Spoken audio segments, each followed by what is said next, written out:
देहली पर अर्थात द्वार के चौखट पर रंगोली बनाने का अध्यात्म शास्त्रीय कारण।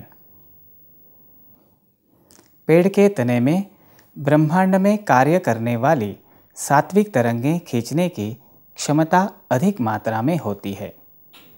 इस तने से ही द्वार की देहली अर्थात द्वार की चौखट बनाई जाती है, जो वातावरण में विद्यमान सात्विक तरंगों को ग्रहण करती है।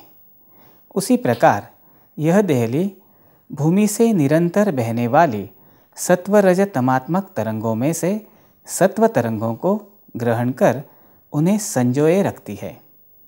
साथ ही पाताल से आने वाली रजतमात्मक तरंगों को प्रक्षेपित भी करती है। इन तरंगों की मात्रा अधिक व गति तीव्र होती है। देहली पर रंगोली बनाने से रंगोली के विशिष्ट आकार के कारण उसकी ओर वातावरण में विद्यमान सात्विक तरंगें आकृष्ट होती है और प्रक्षेपित भी की जाती है। यह तरंगें देहली से प्रक्षेपित होने वाली रजतमात्मक तरंगों को बांधकर रखती है, जिससे वास्तु में सात्विक स्पंदन बने रहते हैं।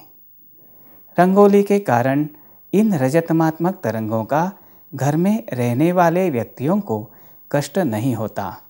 इस प्रकार देहली पर रंगोली बनाने से दुगना लाभ मिलता है। यहाँ एक बात का ध्यान अवश्य रखें कि देहली पर रंगोली बनाते समय मुख घर की ओर हो, घर को पीठ न दिखाएं। देहली पर रंगोली बनाने से सूक्ष्म स्तर पर होने वाले परिणामों को हम अधिक विस्तार से समझ लेते हैं एक सूक्ष्म चित्र द्वारा।